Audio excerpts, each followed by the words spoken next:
Reparation payments skyrocket, $350,000 to $151 million per African American.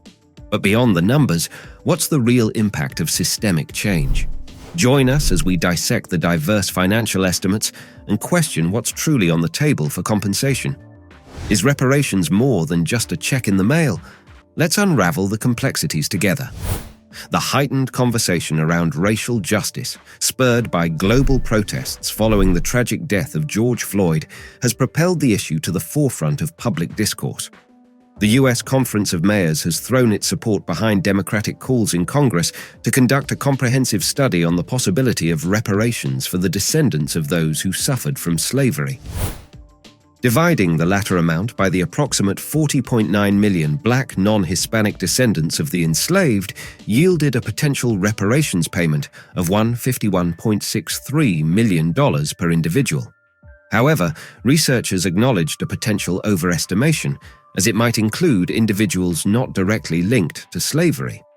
Imagine $14 trillion reshaping wealth disparity for African Americans, about $350,000 per person. Stay tuned for the intriguing details behind this transformative estimate by Johnson and Kramer.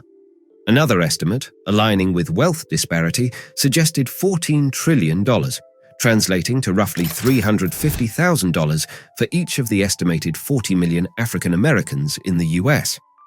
This figure corresponds to a prior study by Robert Johnson, the founder of Black Entertainment Television, and aligns with the calculations of researcher Thomas Kramer from the University of Connecticut, who factored in the hours slaves worked, average wages, and a 3% annual interest rate.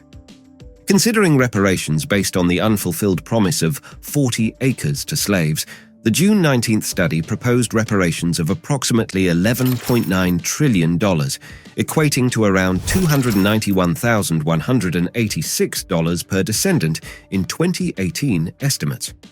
This approach aims to address historical injustices tied to broken promises. Before we delve deeper into the intricacies of reparations, ensure you're part of the conversation, like and subscribe to the video. Now, let's continue exploring the multifaceted aspects of reparations beyond the numbers. The call for reparations gains momentum with a Brookings Institution report, Why We Need Reparations for Black Americans, by Rashawn Ray and Andre M. Perry, highlighting the historical valuation of slaves in 1860 at $3 billion as a compelling argument. The report underscores that slavery not only enriched white slave owners and their descendants, but also fueled the nation's economy while hindering wealth accumulation for the enslaved. Despite this, the United States has not compensated the descendants of enslaved Black Americans for their labor, the report contends. Rashawn Ray, a David M. Rubenstein Fellow in Governance Studies at the Brookings Institution, asserts that forming a committee to explore reparations should be a straightforward process, emphasizing that Congress should have undertaken this initiative long ago. Beyond direct payments, Ray suggests considering wealth-building opportunities, such as tuition payments, housing grants, and small business grants. Activist Winbush echoes the urgency of the reparations movement, emphasizing its long-standing history of over 200 years in the United States. He underscores the misconception that the movement is relatively new, attributing its recent visibility to social media. Winbush, a research professor and the director of the Institute for Urban Research at Morgan State University, contends that the time for reparations has unequivocally arrived. Reparations for historical injustices, particularly related to slavery, extend beyond mere monetary compensation, according to proponents like Winbush. While financial restitution is one facet, he emphasizes the importance of systemic changes that address the root causes of inequality. Winbush contends that the broader concept of reparations involves acknowledging a nation's historical wrongdoing and atoning for it, with monetary reparations being just one element of a multifaceted solution. Roy L. Brooks, author of several books on reparations, including Atonement and Forgiveness, argues that the reparations discussion should encompass more than just financial considerations. He suggests that the responsibility of a reparations commission goes beyond calculating a monetary figure.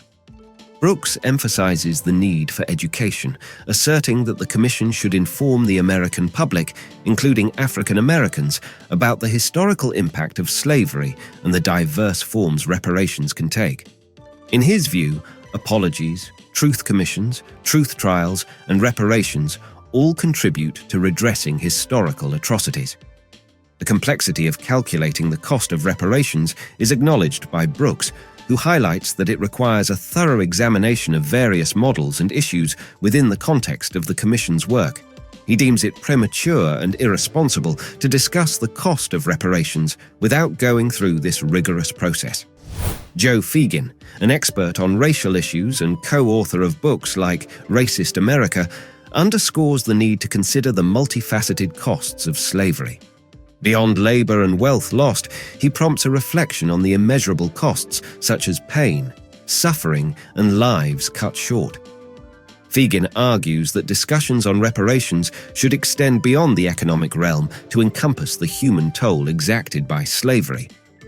According to Thomas Kramer, a researcher whose work on reparations is mentioned earlier, the groundwork for determining the financial costs of reparations has largely been completed.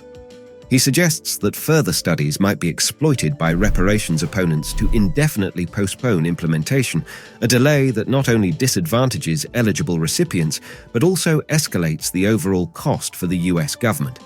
Kramer advocates for a direct move toward reparations, emphasizing that prolonged delays only make the process more economically burdensome. Regarding the estimated sum of reparations, Kramer highlights that existing calculations only address the financial aspects of slavery in the United States. They do not encompass colonial slavery, racial discrimination, post-slavery, or various intangible costs such as loss of freedom, missed opportunities, and uncompensated pain and suffering. He asserts that negotiations between the descendant community and the federal government should determine the extent of compensation, including whether the entire estimate or only a portion should be compensated, the applicable interest rate, and the preferred estimation method.